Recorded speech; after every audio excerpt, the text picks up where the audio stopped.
সবাইকে আবার একটি মালা ডেলি ব্লগে আপনাদের স্বাগত জানাই। এখানে মা বাবাকে বলছিল কাতলা মাছের পেটের কাছের পিসগুলো বা চাকা যেরকম হয় ওইগুলো নিয়ে আসতে। বাবা মিস্টেক করেছে, মাথা ফাতা নিয়ে আসছে মাছের।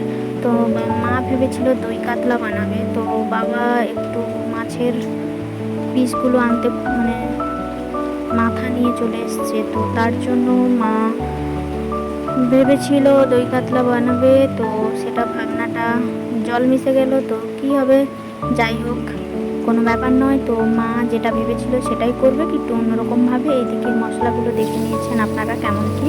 পেঁয়াজ নিয়েছে 3টে, আদা রসুন 2টো কাঁচা লঙ্কা, এগুলো সব বেটে নিয়েছে। তারপর এইদিকে মাছটা হালকা করে তেলে ভেজে নেবে। আর মা এদিকে একটা বুদ্ধি খাটিয়ে একটা বের করেছে, মাথার একদম শেষের দিকটা যেটা হয় ওইটা মা ভালো করে কেটে নিয়েছে পিসগুলো। তো দেখতেও পেটের সাইজের লাগছে আর কি। তো ওরকমভাবে মা কেটে নিয়েছিল। তো এইভাবে হালকা করে ভেজে নিচ্ছে। তো দেখতে থাকুন পুরো ভিডিওটা।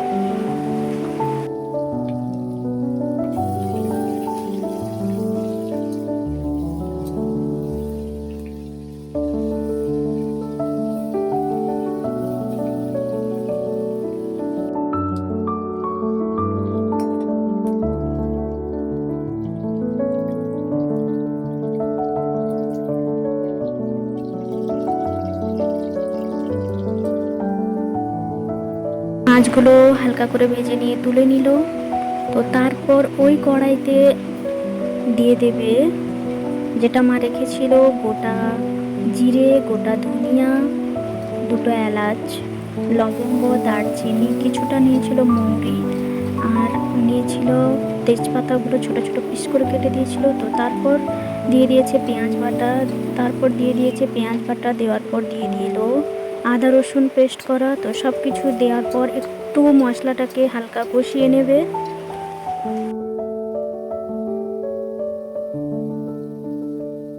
দিয়ে দেবে স্বাদ মতো লবণ।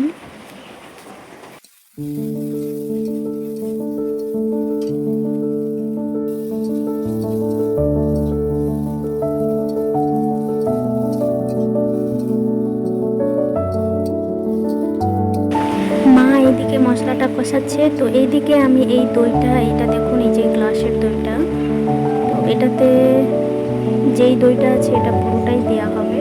তো আমি তার জন্য এটাকে ভালো করে একটু মিক্স করে নিচ্ছি, কিন্তু আমি পারিনি পুরোটা, তো একটু গোটা গোটা হয়ে গেছিলো। তারপর মা ওইটা মশলার সাথে দিয়ে দিয়েছে দইটা। দেখে মনে হচ্ছে বেশি আছে, কিন্তু না, এটা অল্পই আছে। তারপর একটু দিয়ে দিয়েছে কিছুটা 1 চিমটে হলুদের গুঁড়ো, আর দিয়ে দেবে 1 চিমটা লঙ্কার গুঁড়ি।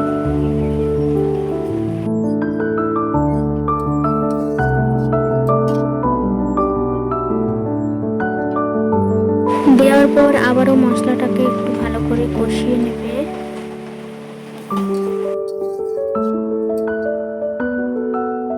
তারপর এতে দিয়ে দিল কাজু বাটা,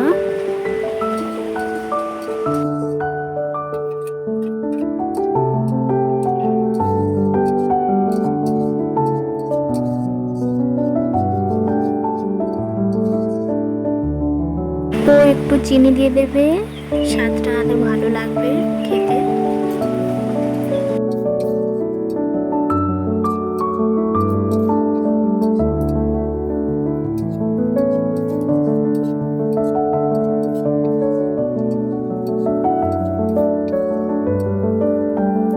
এটা মশলাটা একটু ভালো করে কষাতে হবে যতক্ষণ না তেল ছেড়ে দিচ্ছে মশলা থেকে। মশলা থেকে তেল ছেড়ে দিলে তারপরে একটু কিছুটা অল্প জল দিয়ে দেবে। তো জল দেওয়ার পর একটু ফুটে আসলেই ভেজে রাখার যে মাছগুলো ছিল ওইগুলো একে একে দিয়ে দেবে।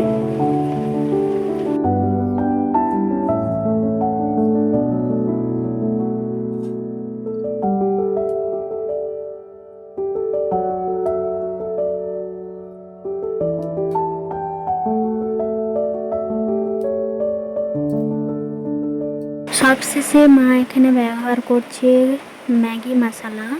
তো এইটা দিয়েই হালকা আর একটু ফুটিয়ে নেওয়ার পর মাখা মাখা হয়ে আসলেই নামিয়ে নিলেই হয়ে যাবে। তো একটু অন্যরকমভাবে হয়ে গেছে, ভেবেছিল মা অন্যরকমভাবে বানাবে, তো কোনো ব্যাপার না, কিন্তু খাওয়ার পর দেখা যাক কেমন কী হয়েছে। তো টেস্টের কাছেই সব কিছু।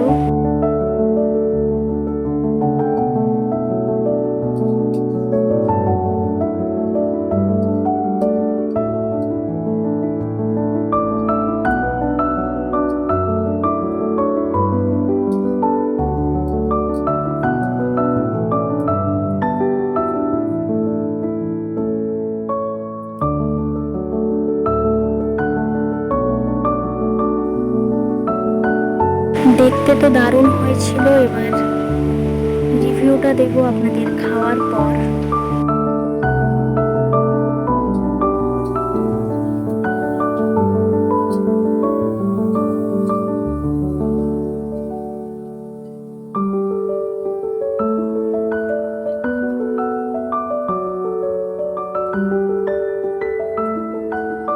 রান্না কমপ্লিট হয়ে আমরা যখন খেতে বসবো, দেখুন খুব জোরে বৃষ্টি এসছে। তো এই বৃষ্টির মধ্যে খাওয়া দাওয়ার তো মজাই একটা আলাদাই ব্যাপার আছে। তো এইদিকে হালকা হালকা বৃষ্টি, হালকা নয় খুব জোরেই বৃষ্টি হচ্ছিল। তারপরে এইদিকে মা থালায় ভাত বেড়ে দিয়েছিল, এখানে মাছে আরেকটা, এটা কি একটা ছিল, এটা ভেন্ডির কিছু একটা ছিল, আর এখানে আম কেটে রেখেছে আর গন্ধরাজ লেবু রেখেছে। তো খাওয়া যাক কেমন কি হয়েছে।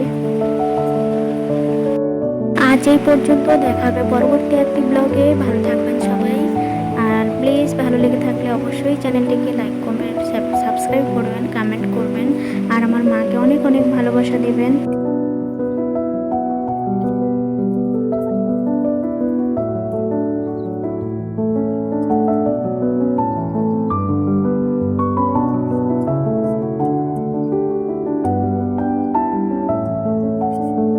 আমি একটু আগে টেস্ট করেছিলাম, তো খুব সুন্দর হয়েছিল। তো তারপর আমি ভাতের সাথে খেলাম, সত্যি বলছি অসাধারণ হয়েছিল। আপনারা একবার ট্রাই করতে পারেন। আর টাটা, থ্যাংক ইউ সবাইকে।